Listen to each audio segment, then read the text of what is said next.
Buenas tardes, días, noches, donde quiera que sea que estén.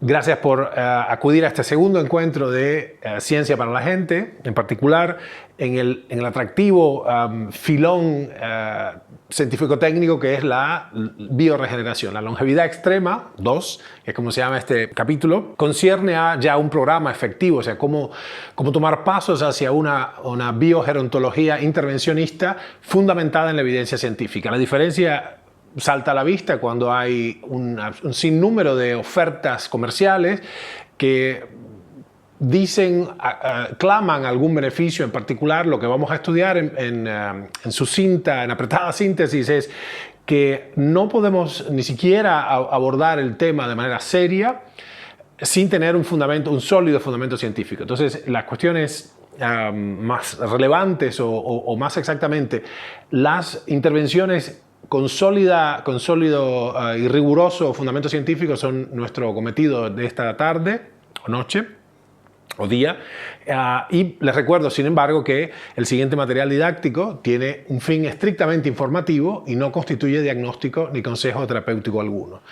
Entonces, estamos suponiendo a esta altura que han visto el preámbulo de este encuentro de hoy, que es longevidad extrema, la anterior entrega 7 días atrás, como una introducción al fascinante tema de la biogerontología, no la gerontología y no la geriatría, ambas cosas que ya están muy superadas, ¿no? Así que bueno, vamos a entrar de inmediato en el tema que nos concierne, haciendo la aclaración previa de que de ninguna manera vamos a, por ejemplo, alentar esperanzas sobre la criopreservación. Si ustedes nos han preguntado mucho, la criopreservación, como la que propone este Cryonics Institute, que dice Technology for Life, pueden buscar el sitio, es cryonics.org, lo que propone en esencia es nada más y nada menos que preservar el nitrógeno líquido con un poco la tecnología con la que se preservan órganos para el trasplante, que usan dimetilsulfóxido, DMCO, etc. Hay algunos de ustedes sé que son técnicos de esto y están al tanto, pero el punto, el criterio siendo que el dimetilsulfóxido permite una congelación muy profunda a menos 80 grados centígrados sin destruir esencialmente el tejido. Pero el asunto es que yo no creo que sea siquiera contemplable desde el punto de vista de la ciencia contemporánea que la solución a la longevidad va a ser fallecer y después esperar en criopreservación hasta que aparezca la tecnología dentro de 1 o 2 siglos para resucitar efectivamente al occiso que ha sido usuario de esta compañía, que ha estado con cryonics.org, ha estado preservado durmiendo en nitrógeno líquido esperando que la tecnología avanzara. Ese no es uno de los criterios. Otra muy interesante disciplina o realmente tecnología emergente es CRISPR-Cas9. Vamos a estar hablando específicamente, dedicando un capítulo entero de esta serie Science to the People a la fascinante cuestión de la posibilidad concreta de editar el genoma con fines terapéuticos. El genoma de las células somáticas de las personas ya adulta, crecida, no las células germinales. ¿Está claro? Esto es una cuestión ética muy importante. Nuestra escuela de pensamiento, en todo caso mi laboratorio, está firmemente anclado en que todavía no sabemos lo suficiente, ni remotamente, como para admitir alteraciones básicamente indelebles del código genético en las células germinales, le hace espermatozoides u ovocitos, porque esos estarán allí para siempre en los descendientes, ¿no? En nuestros hijos y los hijos de nuestros hijos. En cambio, sí se puede solucionar un problema ya establecido es una posición ética, es una cuestión estrictamente ética y filosófica. Pero bueno, hay una inmensa mundo de posibilidades se abre con CRISPR-Cas9. Sin embargo, así de bueno como es para restablecer el código genético roto, o sea, una línea de código, una mutación puntiforme rota, hemos visto que este no es el asunto, esta no es la vía hacia la longevidad. Antes bien, en todo caso, algo que podamos abordar ahora en los próximos 20 o 30 años, está todavía a unas décadas de distancia, en mi opinión, de acuerdo con cómo veo la adopción de estas técnicas y su accesibilidad universal. Así que esa tampoco va a ser una de las cuestiones, si bien nosotros tenemos, como ya verán, como prometí, les voy a abrir una puerta a los que quieran, después lo vemos por correo electrónico, a los que quieran acceder a las personas que son mis guías en esta cuestión, mis consultores personales, mis terapeutas concretamente. dado que esto es una cuestión muy específica y muy sensible, tiene que ser profundamente personal, pero en este caso se trata de modificaciones más bien epigenéticas, ¿no? Así que yo pienso, como les decía, que no es cuestión básicamente de hacerlo universalmente accesible. Pensemos en este sentido, para redondear la idea, en el blueprint, en el plano ingenieril de un edificio, de una fábrica o de un auto, como el que ven en pantalla. Fíjense qué exacto detalle tiene. Bueno, la imagen básicamente es el genoma, entre comillas, el genoma de un auto, con las específicas instrucciones para construirlo. Aparentemente es el famoso McLaren de Fórmula 1, yo no entiendo nada de autos. Bueno, pasa por una alegoría bastante cercana a la del genoma. Aquí tenemos el auto en cuestión. Ese blueprint, ese mapa, en el caso de los seres vivientes, de las máquinas biológicas, provee las instrucciones precisas de cómo construir dicha maquinaria biológica, pero, así como en el plano de la ingeniería del auto, no puede determinar, más allá de lo que está, digamos, implícito en su propio diseño, no determina la duración o vida útil del auto mismo. Para que se entienda, dos autos 0 kilómetros, exactamente iguales, con un genoma igual, es decir, fueron producidos en la planta, qué sé yo, Peugeot, por ejemplo, o Volvo, exactamente con las mismas especificaciones. Son el mismo auto, el mismo modelo, del mismo día, se produjeron el mismo día, ni siquiera el mismo año, pero son usados para propósitos muy distintos. El auto A es usado como taxi, con una intensa explotación en 3 turnos de 8 horas consecutivas. Y el segundo es un auto familiar que se usa los fines de semana para ir a la casa de campo, etc. Bueno, ambos autos tendrán una duración radicalmente distinta, si bien el kilometraje va a ser el mismo. ¿Se entiende? Esto es importante, el kilometraje es el mismo. Ambos autos van a ceder a la entropía mecánica alrededor de los 500.000 kilómetros. Sin embargo, uno lo va a hacer en un par de años y otro en quizás 11 o 12 años. Bueno, la misma comparación se puede hacer, y esto se ha hecho. De hecho, nuestro grupo ha hecho algo al respecto y hemos publicado ya una monografía sobre este tema.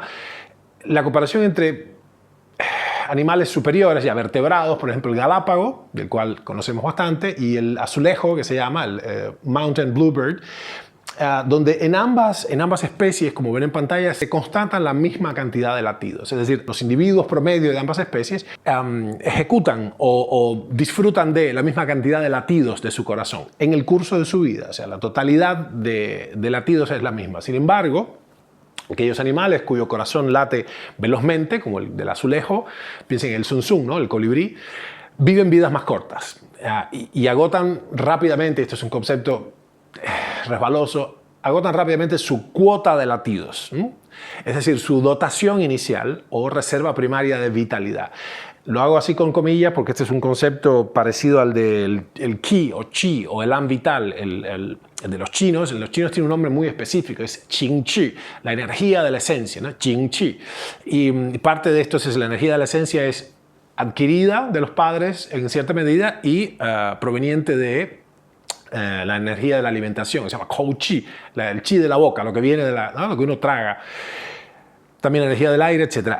Yo creo que el concepto sigue siendo válido, más allá de que es difícil concebir qué cosa es este chi que hablan los chinos, quizás sea la fuerza protonmotriz a nivel de las mitocondrias y de la ATP sintetasa.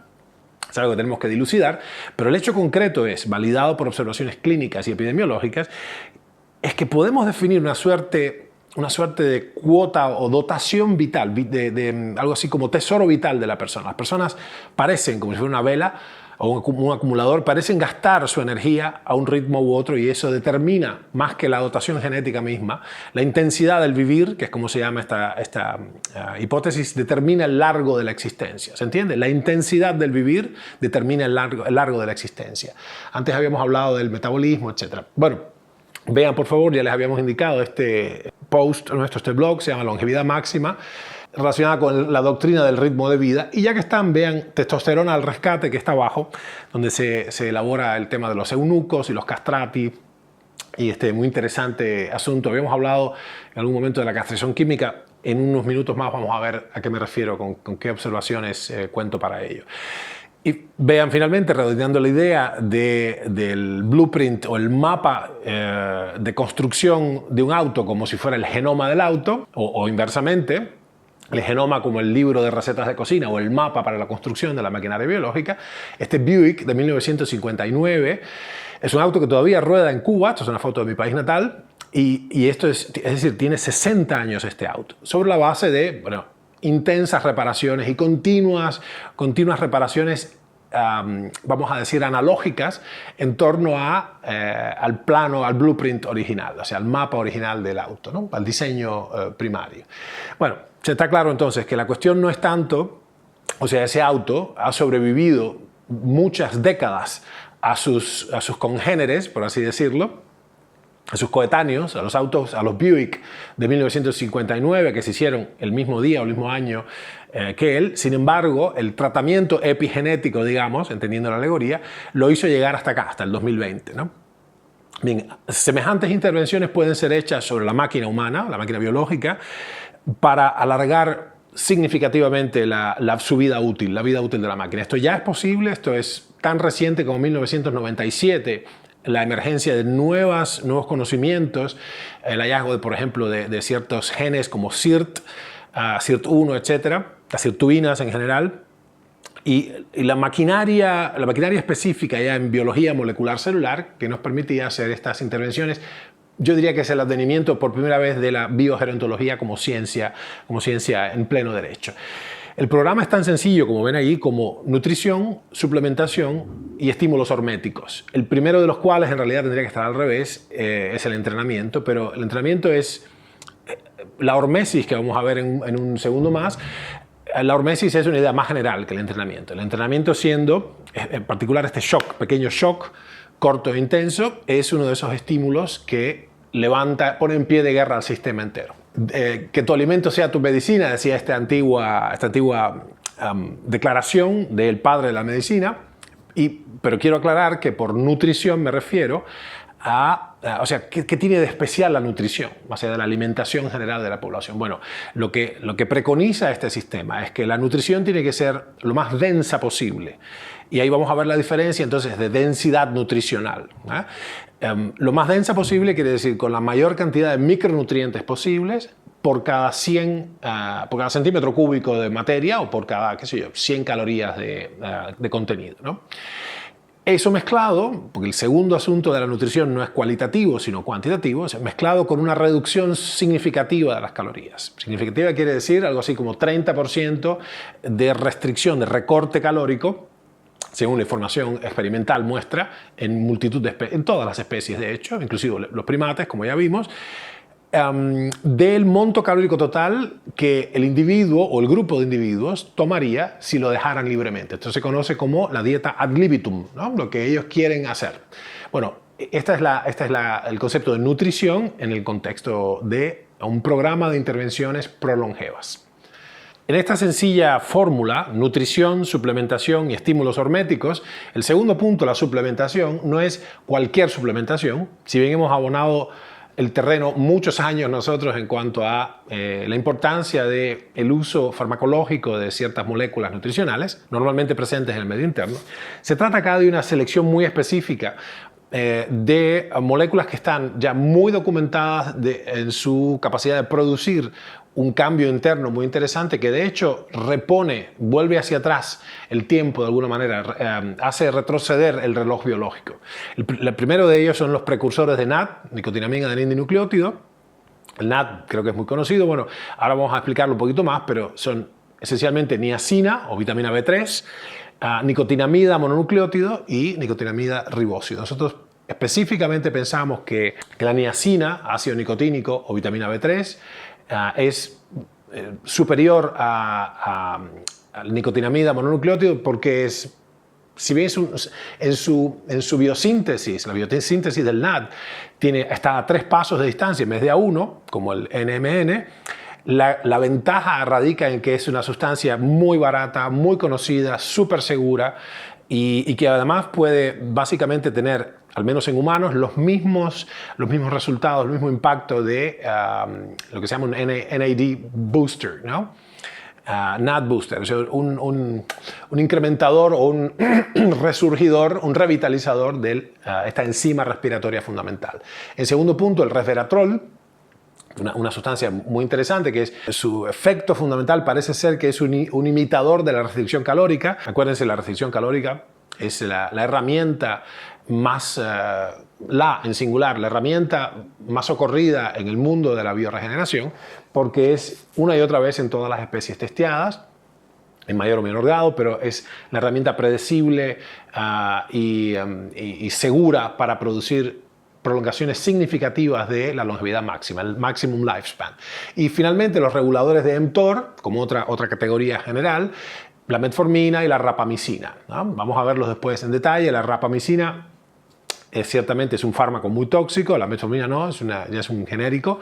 Se ha probado en, como dije la vez pasada, cerca de más de un centenar de millones de pacientes en los últimos 20 años, pacientes humanos, y es una sustancia realmente muy segura, muy conocida. Y ya hay varios clinical trials, varios que dicen una docena, que están considerando la metformina específicamente como una droga pro longevidad, ¿no? Yo quiero distinguir acá, quiero hacer permítanme, sin lastimar la sensibilidad de nadie, sé que hay mucha gente con una carrera muy valiosa que están enfocados en una disciplina que ellos llaman anti-aging. A mí me da escalofríos, me eriza el lomo. Yo prefiero llamarle básicamente bioregeneración o esencialmente prolongevidad, para distinguirlo semánticamente de un abordaje que es más bien cosmético, ¿no? Todo bien, no es lo que yo estoy queriendo decir. O sea, quiero aclarar que cuando hablo de prolongevidad o de bioregeneración, me refiero específicamente a la versión, vamos a decir, de restauración fisiológica profunda, independientemente de la cosmética, separado de ella. A este punto está claro y quiero hacer énfasis en que estas correcciones no son, como vamos a ver dentro de poco, no son un poquito de esto y un poquito del otro. Son intervenciones muy profundas, poderosas, con dosis farmacológicas de estos operadores, con lo cual la corrección molecular del medio interno requiere control médico, ¿okay? Bueno, como siempre, primero la evidencia. Vean estos slides que ponemos sobre cuál es el estado de la información de todas estas intervenciones posibles, qué pasa con los genes de las sirtuinas, qué pasa con toda la información disponible sobre mTOR y AMPK, qué pasa con la restricción calórica en primates, cuánto hemos avanzado en el uso de los NAD boosters, o sea, los regeneradores de NAD, nicotinamida adenosine-dinucleótido. En suma, cómo es el espectro de intervenciones, cómo está la ciencia, el state of the art de las intervenciones en biogerontología en particular. Vean además, en primer lugar, está en el journal que es muy respetable, Endocrine Journal, este paper que dice efecto de la alimentación oral de la nicotinamida mononucleótido, uno de los NAD boosters, en los parámetros clínicos y los metabolitos de esta sustancia en hombres japoneses saludables. Es decir, es una sustancia que se sabe segura, ¿no? Pero ¿por qué esto es tan importante? Es crucial porque la enzima respiratoria NAD, nicotinamida adenosine-dinucleótido, cuyo corazón enzimático es precisamente la vitamina B3 o niacina, cuya ausencia total produce la muerte en pocos días, de hecho, es la pelagra, la famosa pelagra. Se creía que sus niveles eran estables en el tiempo. Lo que se ha descubierto recientemente es que declinan, son un marcador de la edad biológica. Los niveles de NAD intracelulares declinan, como muestra la imagen, de manera sistemática y de hecho de manera lineal en función del tiempo. Esto es grave porque esencialmente el NAD es responsable de 500 reacciones fundamentales de las células. Además una enzima que controla no solo la respiración, FAT y NAD, recuérdense que es una enzima fundamental para la fosforilación oxidativa, para la obtención de energía en la célula. El asunto es que controla las sirtuinas. Las sirtuinas son precisamente estas manijas moleculares que tienen absolutamente todo que ver con el envejecimiento, ¿no? De alguna manera son el centro de la cuestión. Este fenomenal descubrimiento que se hizo por Guarente y Mai sobre los SIR, SIR es el acrónimo de Silent Information Regulator. Y bueno, esto se ha visto en ratones y en otras especies, pero es muy importante que entendamos que sin NAD, básicamente las sirtuinas no pueden funcionar bien y tienen un rol fundamental en regular múltiples funciones como el crecimiento celular, el metabolismo energético, resistencia al estrés, inflamación, ritmo circadiano, función neuronal. Y aquí entonces el asunto es que se ha amontonado la evidencia y hay consenso en la comunidad científica de que la deficiencia de NAD, nicotinamina adenindinucleótido, NAD lo uso indistintamente para NAD reducido y oxidado, o sea, NADH y NAD+. Es el backbone, es el esqueleto de esa molécula, independientemente de su estado redox, que por cierto es fundamental en el equilibrio redox del organismo, el NAD. Está profundamente asociada, decía, a muchísimos fenómenos ya, a la patofisiología de muchas enfermedades, diabetes, obesidad, fallo cardíaco congestivo, Alzheimer, isquemia cerebral, etc. Esto está muy establecido, ¿no? La declinación de NAD en múltiples órganos con la edad contribuye entonces al deterioro, incluso el deterioro, vamos a decir, exponencial, que se vuelve más abrupto, crece geométricamente, de las funciones, desde la declinación cognitiva asociada a la edad hasta la fragilidad misma esa senil, ¿no? Recuerden que, como ya vimos, ya la OMS ha determinado, hay una adenda que dice que la senilidad sin mención de demencia o de psicosis es una patología médica per se, así que es muy interesante. Si tuviéramos que llevarlo entonces a la casa, el takeaway es que las sirtuinas son una enzima que tiene mucho que ver con las histonas. Recuerden esta entidad central dentro del empaquetamiento del ADN que hace que se revele o no, ese silencio o no, se exprese o no ciertos genes. Y esa enzima que controla las histonas, las sirtuinas en general, son NAD dependientes. Así que imagínense qué tremendo efecto tiene que tener sobre la manifestación del genoma y la declinación del NAD asociada a la edad, ¿no? Y esto absolutamente crucial, las sirtuinas son absolutamente cruciales en la regulación de importantes rutas metabólicas en procariontes, en eucariontes, y están metidas hasta la cintura, involucradas profundamente en muchos procesos biológicos como la supervivencia celular, la senescencia, ¿no? La senectud, la pérdida de información de las células, la proliferación, la apoptosis. Por supuesto, además, muy importantemente, la reparación del ADN. Esto es una de las cuestiones más graves. Nosotros contamos con un genoma, con un libro de instrucciones de síntesis proteica incólume al inicio.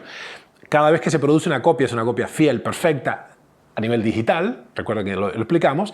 Sin embargo, la maquinaria que controla eso, que es analógica, se deteriora muchísimo con el tiempo y esto afecta entonces la copia correcta del ADN. Bueno, las sirtuinas están en el medio de esto, en el medio de la cuestión, pero eso son susceptibles de intervenciones tanto farmacológicas como de restricción calórica.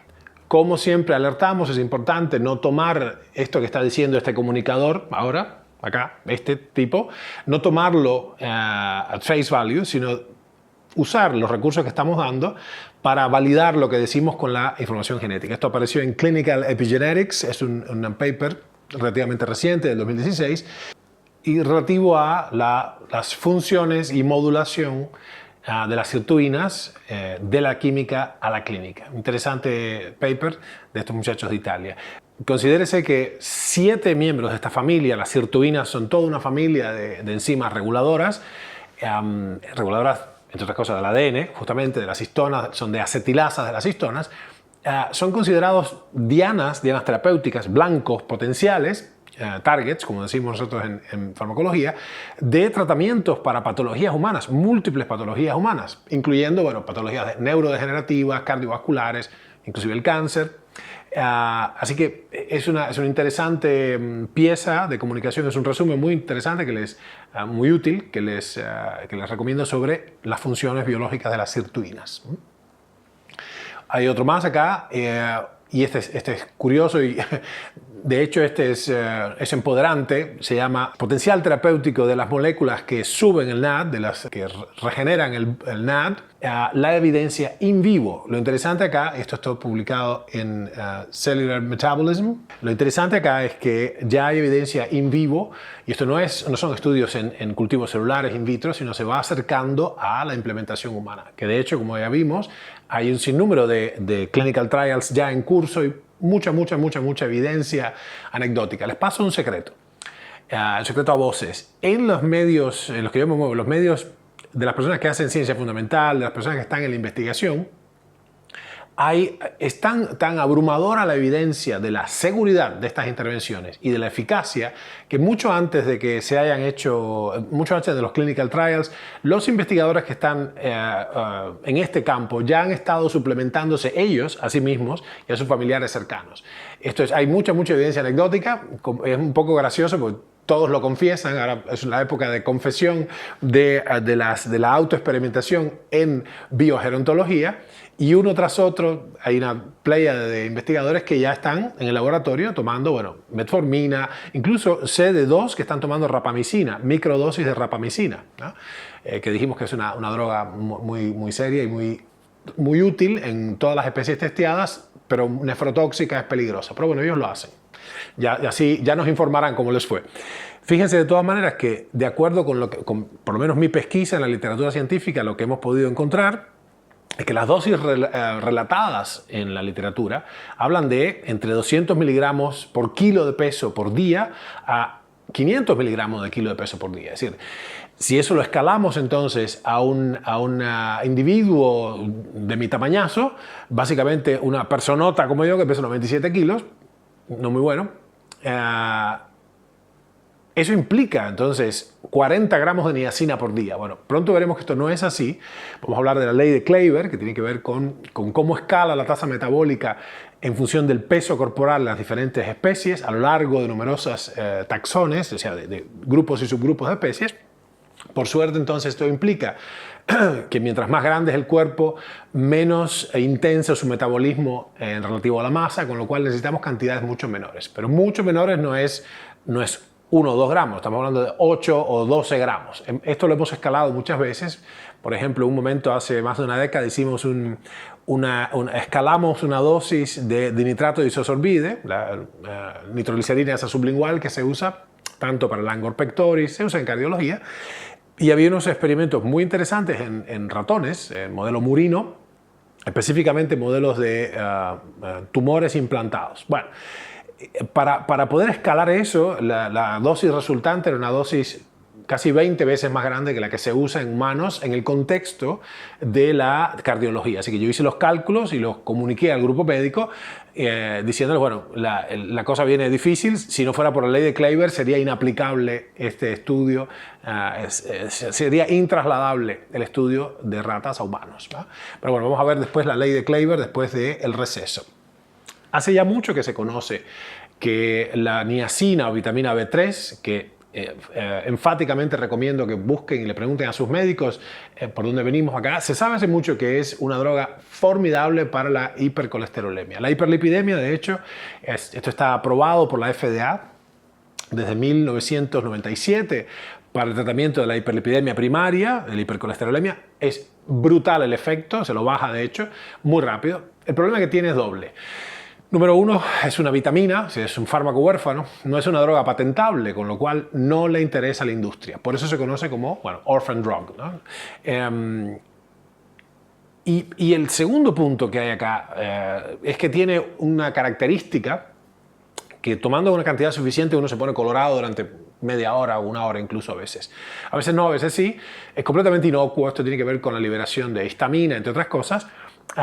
Y básicamente es inocuo, inconsecuente, pero su comercialización tuvo una dificultad. La forma de vitamina B3 que no produce rubor, que es como se llama esta efervescencia, es la niacinamida, pero no se puede tomar dosis así irrestrictas. La nicotinamida o la forma de esta aminada de la vitamina B3 es un poquito hepatotóxica en dosis grandes. No así el ácido nicotínico. Sabemos de más de 80.000 casos tratados por el doctor Abraham Hoffer en Saskatchewan, Canadá, uno de los padres de la medicina ortomolecular, un gran psiquiatra, un médico de extraordinaria estatura.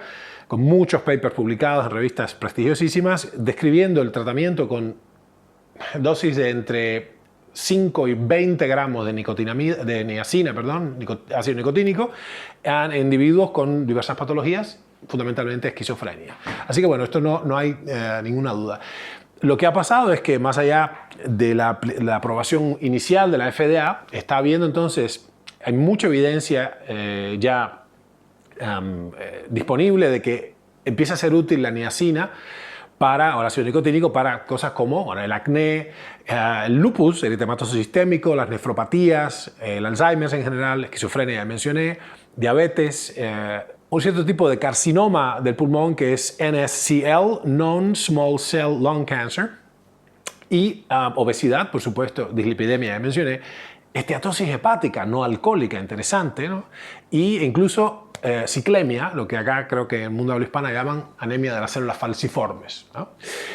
Así que bueno, es una amplia gama de cómo es posible esto. Pensemos un minuto, ¿cómo es posible que una sola molécula tenga este enorme abanico de influencia? Bueno, se trata de precisamente que está tocando un punto muy alto en la cascada de efectores. Este efecto, que hemos descrito antes como pleiotrópico, es frecuente en sustancias de este tipo, la vitamina D es una de ellas.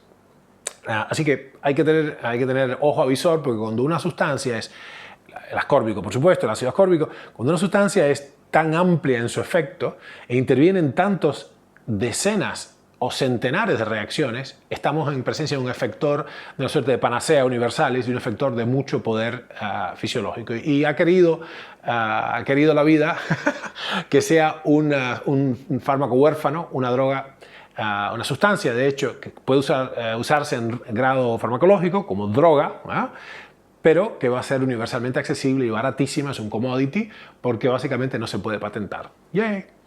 Bueno, el otro punto es el resveratrol. Como les dije, lo que se sabe es que se trata justamente de una sustancia que tiene un efecto celular y sistémico semejante al de la restricción calórica. Lo interesante es que no hay que pasar tanta hambre, Usualmente la gente que hace restricción calórica crónica está siempre con hambre, siempre débil, siempre con frío. Incluso hay amenorrea en las mujeres, oligomenorrea, dismenorrea, etc.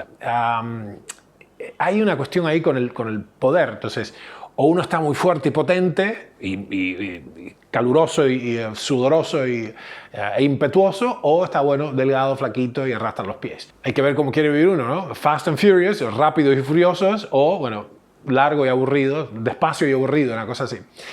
Fíjense, este estudio es interesante, es un estudio comparativo de las propiedades antienvejecimiento, propiedades y mecanismos del resveratrol y la restricción calórica. Ahora, lo interesante, recuerden aquí que hay un punto, un engranaje clave, que otra vez son las sirtuinas, SIRT1 en particular para el resveratrol, y que es un imitador de la restricción calórica. Recordemos la restricción calórica, la regla de oro en biogerontología. Bien, a este punto casi les estoy escuchando regocijarse porque el resveratrol, se supone que el vino tinto tiene resveratrol. Bueno, les digo, hay muchos alimentos que tienen mucho más resveratrol, 5 veces más resveratrol que el vino tinto, por ejemplo los pimientos rojos y otros alimentos, pero como ven en la imagen, para tener una dosis farmacológicamente relevante de resveratrol tendría que tomarme todas esas botellas de vino por día, con lo cual, por favor, entiendan que no es un recurso correcto. Por otra parte, no hay nada que lamentar acá, habida cuenta que no se trata de un programa naturista. Pareciera ser a primera vista porque es sencillo y es accesible, pero no hay nada de natural en tomar dosis farmacológicas de niacina o de resveratrol o de la metformina. De hecho, es una planta, es un fitofármaco. No es parte de la dieta natural. Como tampoco es muy natural someterse a una serie de estímulos que tienen un efecto de hormesis, efecto hormético, como por ejemplo el sauna, o como por ejemplo las duchas heladas, o como el propio entrenamiento. ¿Qué animal entrena sin necesidad, ¿no? ¿Qué animal hace ejercicio sin necesidad, más allá de los juegos? Bueno, recuerden una y otra vez, como estamos hablando de intervenciones de rango farmacológico, la corrección molecular del medio interno requiere, énfasis en requiere, control médico.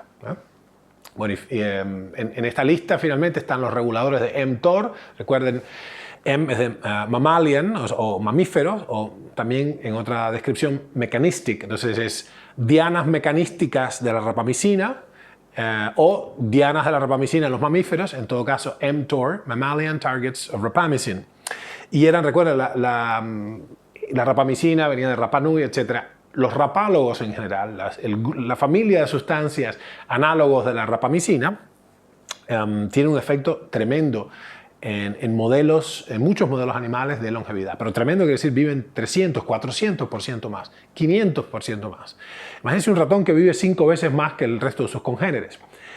En algunos casos también mueren súbitamente por intoxicación. La rapamicina es muy peligrosa, porque es muy estrecho el filo entre la dosis efectiva y la dosis letal media, ¿no? Pero fíjense, entonces de consuelo nos queda la metformina. Como van a ver acá, hay suficiente información ya publicada y fíjense qué interesante, el interés por la metformina viene creciendo de modo exponencial. En general, la metformina como droga antidiabética, anticancerosa y ahora también como droga prolongeva, y en el tiempo viene sucediendo este incremento de las publicaciones peer-reviewed, las publicaciones digamos, revisadas por los pares en revistas de muy alto prestigio, metodológicamente muy exigentes. Hay algunas preocupaciones con si el uso de metformina, sobre todo en dosis grandes, puede privar un poco al usuario de vitamina B12, vitamina B6. En nuestra experiencia de más de una década clínica esto no ha sido así, pero se resuelve con una simple suplementación, si ese fuera el caso. Había una muestra preliminar de que la metformina podía disminuir un poco las ganancias de masa muscular en grupos de individuos que hacían ejercicios tipo de gimnasio, una cosa así. El grupo suplementado, ambos grupos hacían ejercicios, pesas por ejemplo, y el grupo que tomaba metformina tuvo menos ganancias de volumen muscular, menos hipertrofia muscular. Bueno, eso es una cuestión más bien externa, cómo luce uno. Un poco menos, no es que se quedaban distróficos, nada de eso. Sin embargo, la fuerza, las ganancias de fuerza resultantes de fuerza, lo que se llama fuerza relativa, es decir, cuántos kilos puedo mover relativo a mi peso corporal, eran las mismas. La metformina no impidió la ganancia de fuerza, solo que hizo que fuera menos voluminoso, probablemente es una cuestión de volumen de agua, del músculo de los suplementados. Así que estas cosas no son de temer. Bueno, sintetizando entonces, tenemos este sencillo programa, sencillo pero muy poderoso, de nutrición, suplementación y estímulos horméticos, dentro de los cuales el entrenamiento es una pieza fundamental. ¿Cómo es el entrenamiento? Bueno, vamos a ver, es un entrenamiento cuyo propósito no es romper récords ni ganar metas. Yo he sido atleta de competición océanos de tiempo atrás, ya ni me acuerdo, y yo he seguido muchos atletas, incluso décadas, atletas que eran famosos en mi juventud, allá en Cuba. Cuba era una potencia atlética en su momento, creo que sigue siéndolo, a nivel panamericano, por ejemplo, y los grandes atletas envejecen muy rápido y mueren temprano, ¿no? Ya hemos escrito una monografía sobre eso en uno de nuestros libros, sí, Sexo, Drogas y Longevidad. Es muy evidente que el deporte de alto rendimiento, como hace consumir tantas calorías, acorta la existencia, ¿no? Recordemos entonces que se trata de un programa basado en evidencia,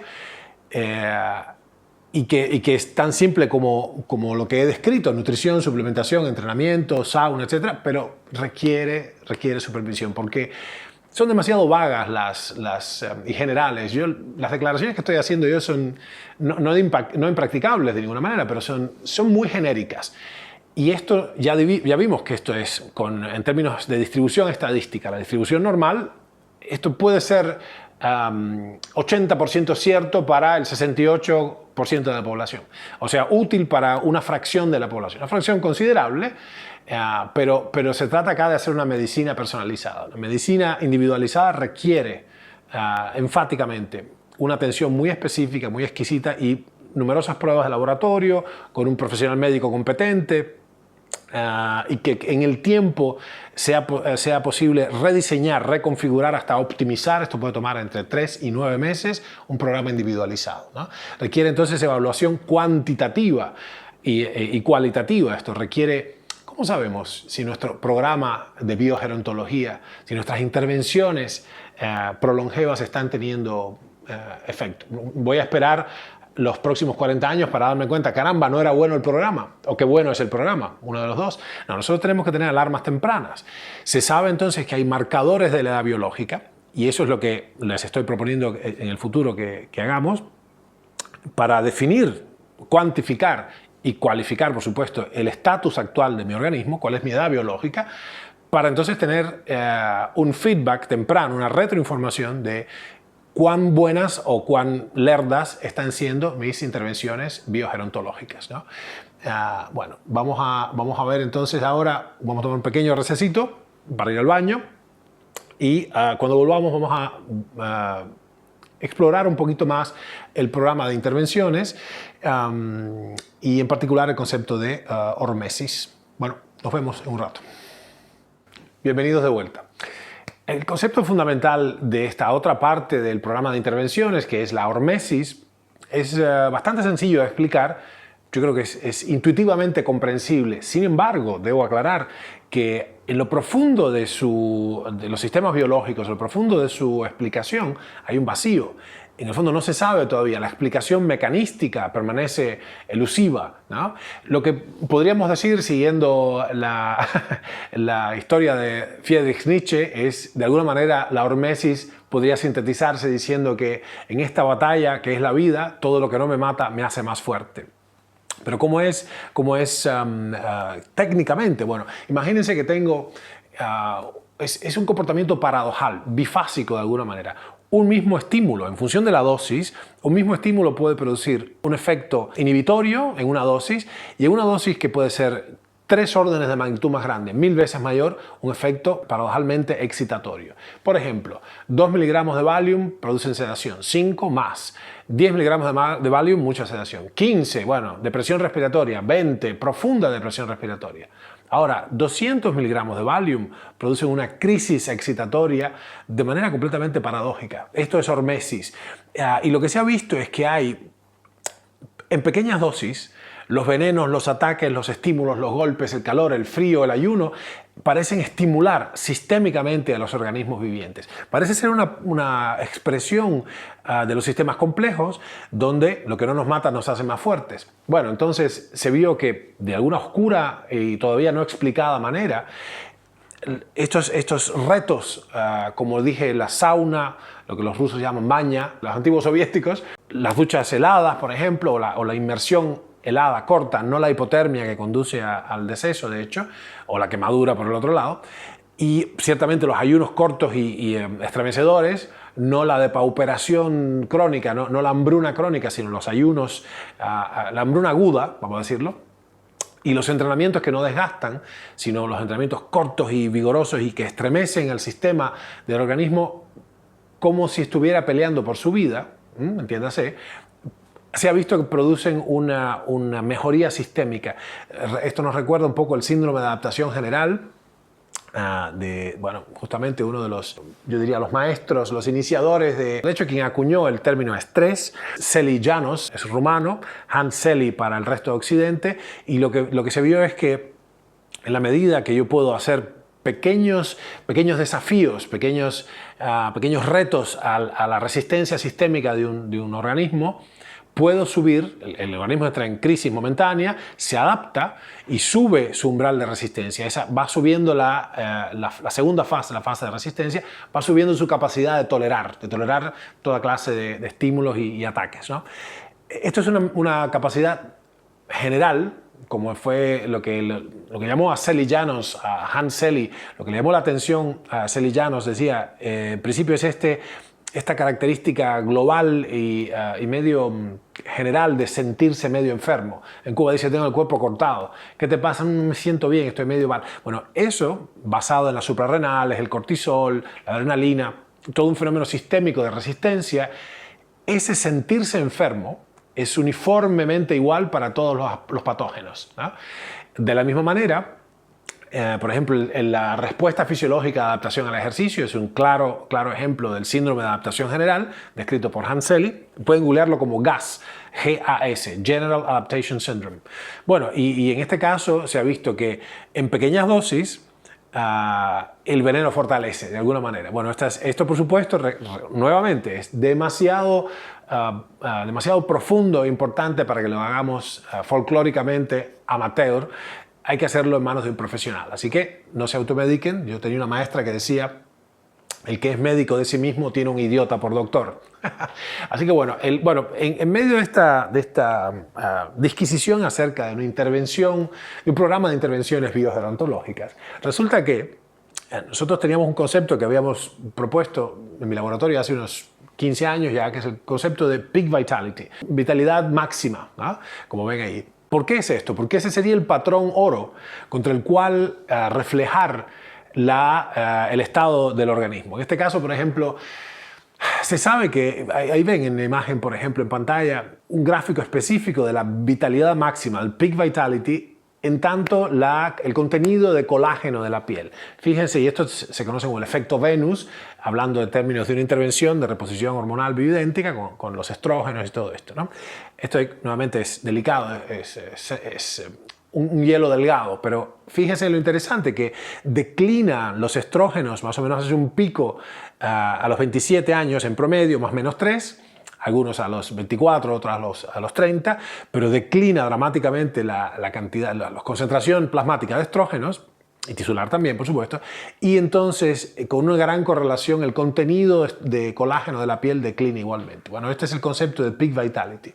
¿Por qué lo decimos? Porque este sería, como decía, el patrón oro, el gold standard de cómo tendría yo que estar. Entonces, nosotros le llamamos a esto liberarnos de la tiranía del rango de referencia. ¿Cómo quiero estar en términos de todos mis parámetros vitales?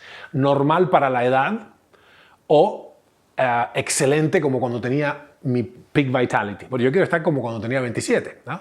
No lo que corresponde para mi edad de un señor de 54 años. Bueno, no vamos a resignarnos a esto. Recuerden que habíamos acordado, ustedes y nosotros,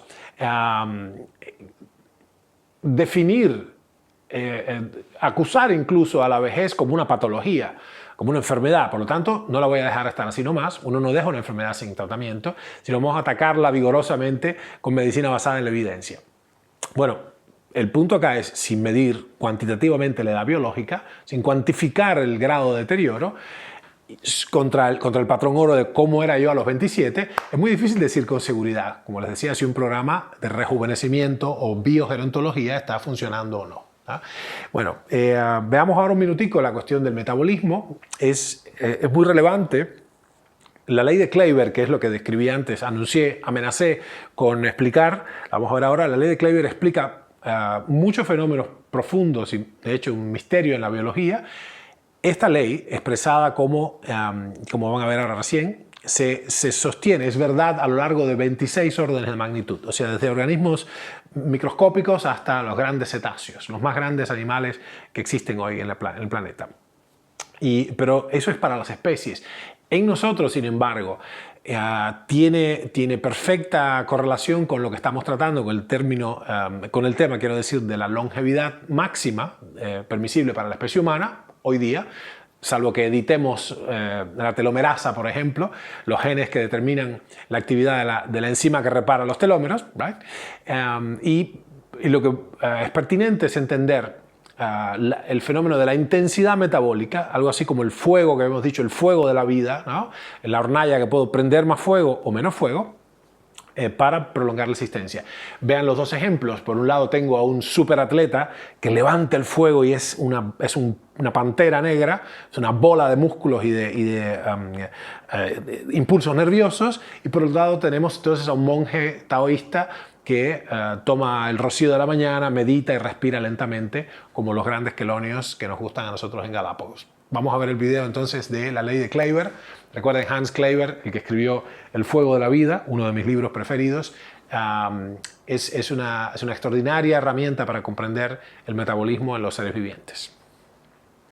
Tan temprano como la década de los años 30 del siglo XX, se determinó que la calorimetría de los animales vivos, o sea, el fuego emitido, el fuego de la vida por la combustión metabólica, crecía de manera proporcional a la masa de los animales, de los individuos. Esto es cierto, esto satisface la observación empírica, pero Max Kleiber, un genio de la termodinámica y de los estudios de biología, lo que demostró y pudo ver que a lo largo de muchísimas especies que están ploteadas en este gráfico que se llama log-log chart, gráfico logarítmico doble, puso tanto como un span de 9 órdenes de magnitud en términos de peso. Aquellos son 100 toneladas, y la ballena azul, por ejemplo, estos son los mosquitos en términos de peso, y a lo largo de 8 órdenes de magnitud en términos de calorimetría. Esto está expresado por kilocalorías emitidas por el cuerpo del animal por día, ¿no? Kilocalorías por día. Bueno, esta es la emisión de calor de estos animales, este es el peso de los animales en este gráfico logarítmico doble.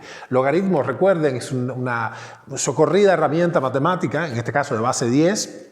Si bien yo he falseado un poco la pendiente de la curva, para los que saben, es una herramienta muy útil para capturar grandes trancos en el movimiento pues, del clima, de la bolsa de valores, de la población de los individuos o, bueno, en este caso, de las kilocalorías emitidas.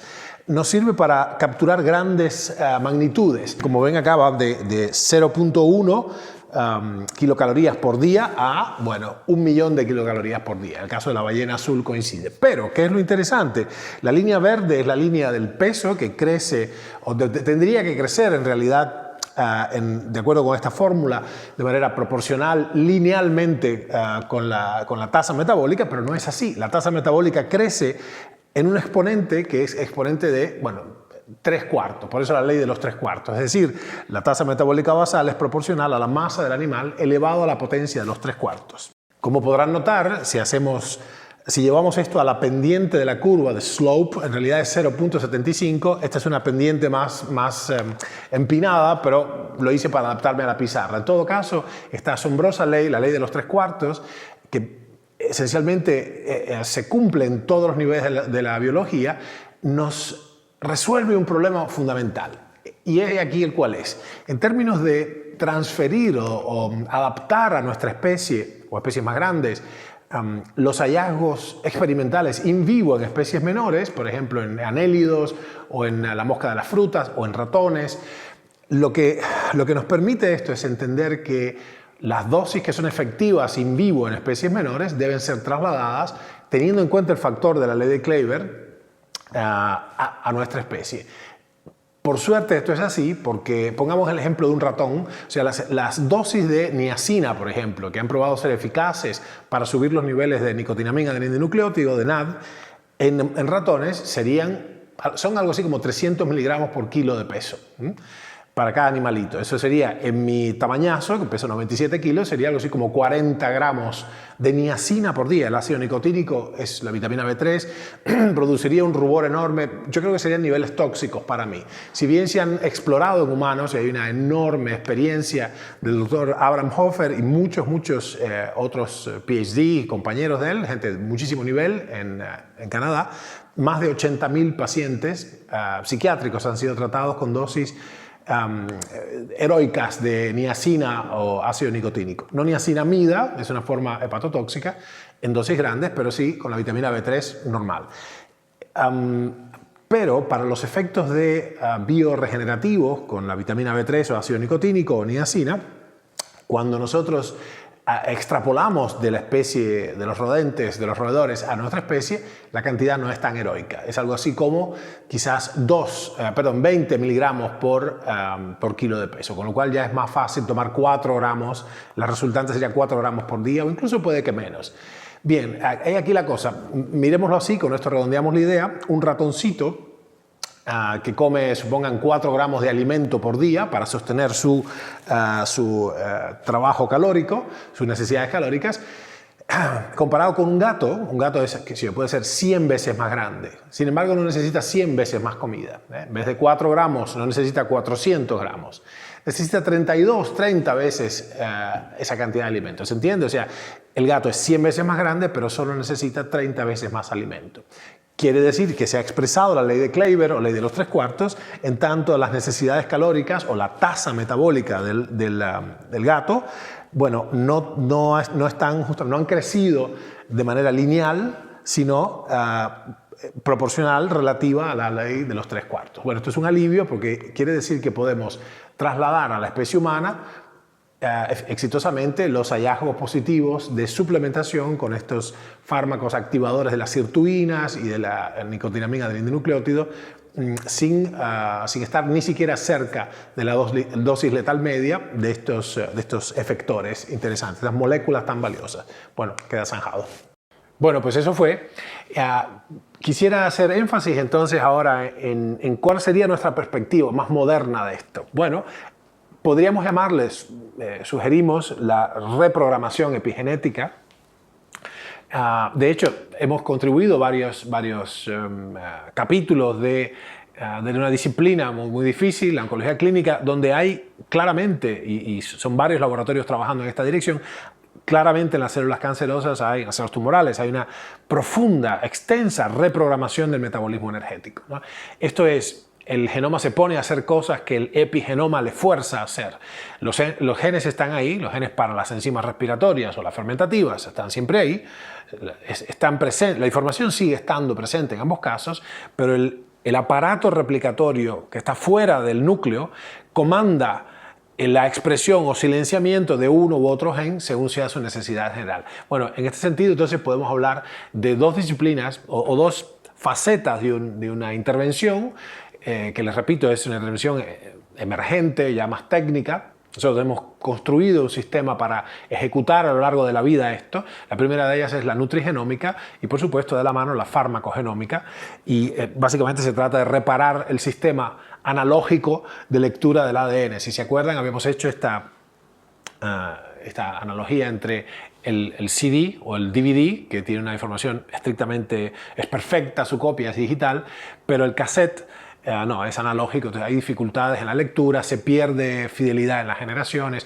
en particular en lo que a la reparación del ADN, que constantemente es bombardeado, respecta. Bueno, hay varias cuestiones, una de las más robustas explicaciones, una de las más probables teorías en mi percepción de por qué funciona la restricción calórica es que se ha constatado que con unas 48 horas de ayuno, esto se puede hacer quizá una vez por semana, una vez cada 10 días, hay un tipo de autofagia muy reparadora, muy rejuvenecedora que se llama chaperone mediated, o sea, autofagia mediada por chaperonas. Las chaperonas son unas proteínas en particulares que cumplen una función, es muy técnico, pero lo interesante es que hay ya explicaciones y desde el punto de vista ya más objetivo y técnico es posible emplear esto, pero recuerden, tiene que ser no más declaraciones genéricas y vagas.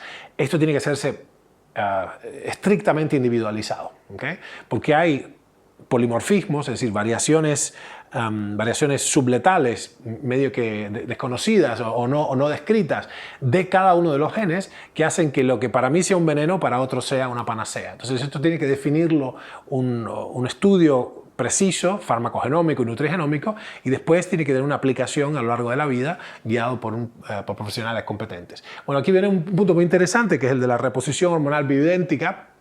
Habíamos empezado describiendo los ingeniosos pero toscos inicios de esta disciplina con los injertos del cirujano Serge Voronov, discípulo del gran Alexis Carrel, premio Nobel de Medicina de 1912, donde hoy día ya hay muy poca duda del efecto, del impacto revitalizador, rejuvenecedor ciertamente de la reposición hormonal bioidéntica, pero tiene que estar claro que esto no es lo que estamos, no nos da lo que estamos buscando realmente. Las hormonas juveniles, como digo acá, te ponen en estado de seducción, reproducción y crecimiento. Recuerden eso, seducción, reproducción y crecimiento. No dije longevidad, dije reproducción y crecimiento.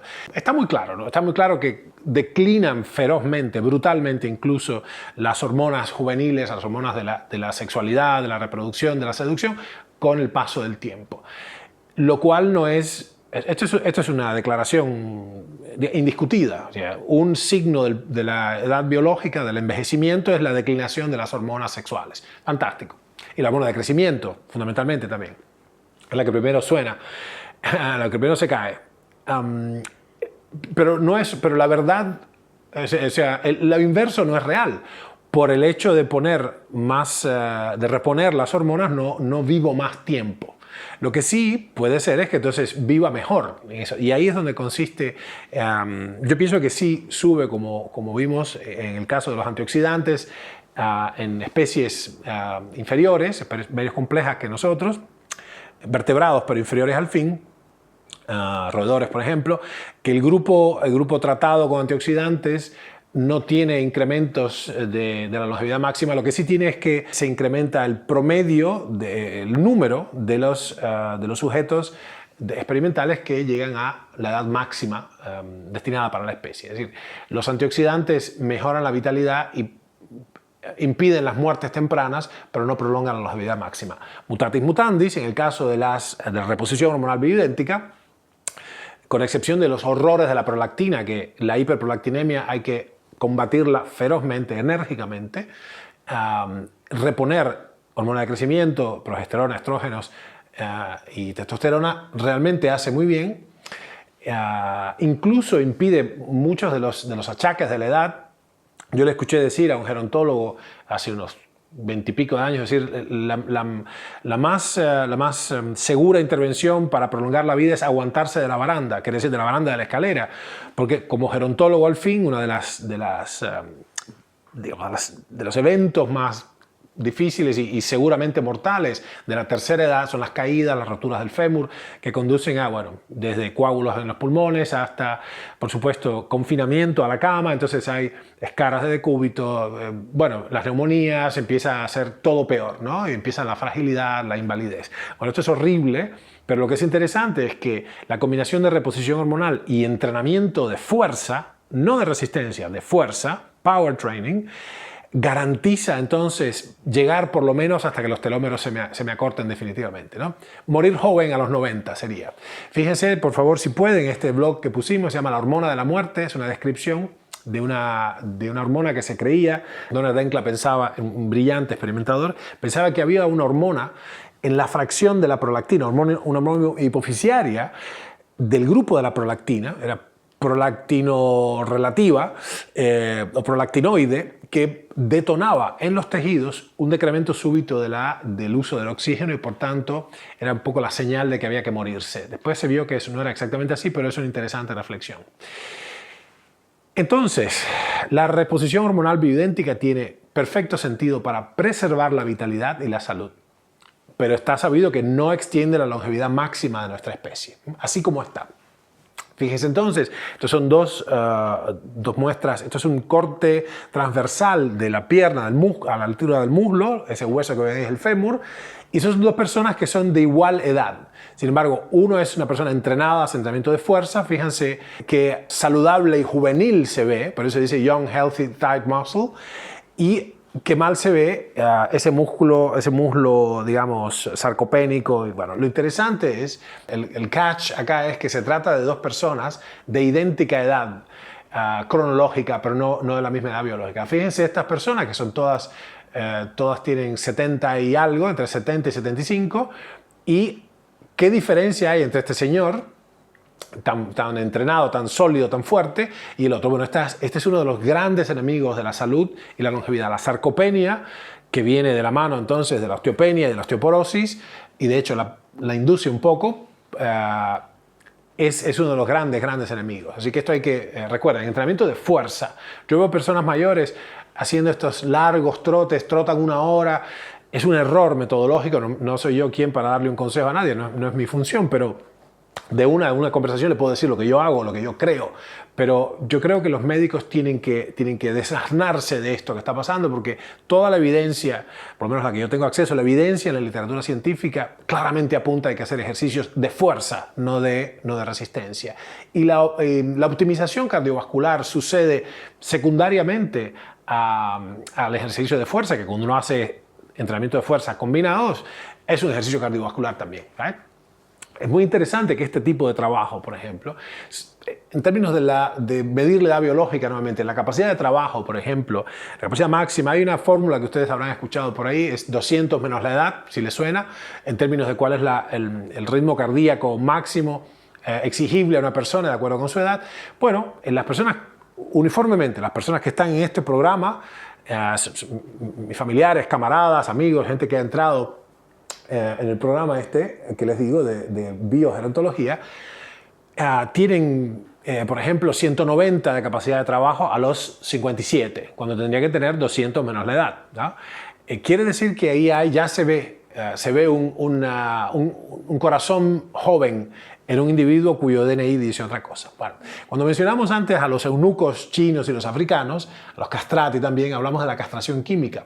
Y esto tiene que ver con la hormonoterapia, cuyos efectos son muy profundos y negativos.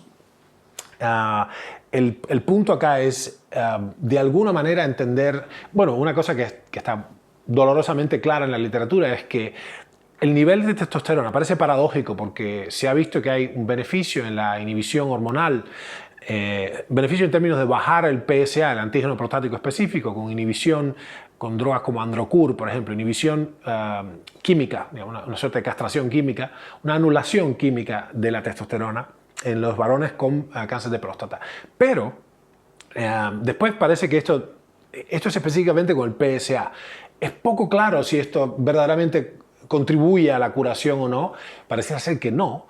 Y de hecho, lo que hemos visto una y otra vez, y hay ya mucha literatura apuntando hacia ahí, es que pareciera ser que si bien baja el fuego del PSA y permite controlar unos meses la enfermedad, su avance metastásico, después predispone, extrañamente, no extrañamente, lamentablemente, pero es obvio, predispone a las metástasis óseas, lo mismo que en el cáncer de mama. Entonces el asunto es más, el nivel de testosterona de los hombres en el momento del diagnóstico de cáncer de próstata es un gran predictor de si van o no a tener metástasis óseas. Bueno, interesante, como reflexión. No es que vayamos a hacer nada en este contexto, ni estoy aconsejando dejar o no lo que el médico ha mandado, pero es en el contexto de la reflexión sobre los niveles hormonales y la densidad mineral ósea, la densidad muscular y el vigor en general, es importante, ¿no? Obviamente, en resumen, entonces, si bien no incrementan la longevidad máxima humana, las hormonas pueden ayudar a vivir mucho mejor, la reposición hormonal quiero decir, y a no morir antes de tiempo, que esto es lo importante, a no morir antes de tiempo. Estoy hablando de fracturas, depresión, neumonías, etc. Bueno, a este punto vamos a recordar que habíamos dejado tarea para el hogar la otra vez, que tenía que ver con una exploración, que siempre es un momento interesante en la familia, una exploración de la longevidad, del promedio de la longevidad familiar, hasta tercera o cuarta generación, mientras los datos estuvieran disponibles. Habíamos hablado entonces de la importancia del IMC, espero que lo haya calculado, el índice de masa corporal, la relación entre la talla y el peso, y el OMA, o más sencillamente, cuál es el grado de sensibilidad insulínica o el grado de desensibilización insulínica. Todos estos son grandes predictores, o son útiles predictores de la longevidad que me va a tocar. Pero lo interesante es, si han llegado hasta acá, las probabilidades de que superen ampliamente la longevidad familiar promedio son muy altas. Piensen más o menos, hay una función que estamos creando que es un Longevity Calculator, un calculador de la longevidad, que dice más o menos lo que hemos visto consistentemente en la data preliminar, es que las personas que están, por el mero hecho de presentarse a este mundo, de abrirse paso en este mundo de biogerontología, van a vivir entre 9 y 13% más que sus progenitores, que sus antepasados. Esto es muy interesante. Fíjense, calcúlenlo, si el promedio de vida al nacer, la expectativa de vida promedio era 73, bueno, súmenle 13% más, 9% más, es muy interesante. Solamente por estar vivos en este momento. Habíamos hablado la vez anterior de este fenómeno muy interesante. Si vives lo suficiente, vivirás para siempre. Ese fenómeno de progresión infinita. Mientras más vivo, más voy a vivir porque tengo acceso a nuevos recursos. Lo interesante además es que el índice de masa corporal es un poco tosco como medida, no es tan exquisito como el metiloma, pero es lo que nosotros llamamos la resultante biológica. Ese es el correlato, o en definitiva, el resultado fenotípico de todos los miles de factores que influyen en mi salud, mis genes, mi exposición ambiental, etc. El índice de masa corporal es un muy buen predictor. si lo tomamos de la mano del diámetro de la cintura también, y bueno, claramente hay que tener el rango bueno, el área hormética buena es entre 20 y 24, digamos, 23 dicen algunos autores, nosotros pensamos que está más o menos por ahí, 22 digamos, 22, 23, 20, 21, 22, hasta 23, permisible, ¿no? Pero esto tomado en el contexto de cómo van las otras cuestiones. Si tengo hiperglucemia, le hace cualquier medida en ayunas por encima de 80, ahí hay que revisarlo con el médico y hacer las correcciones necesarias. Pero lo interesante es que es empoderante porque podemos hacer algo. Recordemos finalmente entonces que 2/3 de tu longevidad dependen de tu conducta, no de tus genes, de tu conducta, no de lo que te dio la naturaleza, no de lo que tus padres te dieron, sino de qué has hecho con tu heredad, cómo has tratado los activos familiares, las joyas de la familia que te fueron concedidas en la concepción. Bueno, vamos a ver en definitiva ahora que hay una inmensa cantidad de tecnología a disposición, esto es universalmente accesible y consideren que las recomendaciones pro longevidad no pueden ser genéricas y vagas, tienen que ser personalizadas, insisto en ello, y es preciso un algoritmo. Nosotros hemos desarrollado incluso un algoritmo biomatemático que integra esa información, porque es mucha información, pero ¿cómo se hace práctico, aplicable? ¿Cómo se saca provecho de esto ya? ¿Y cómo puedo en las décadas siguientes?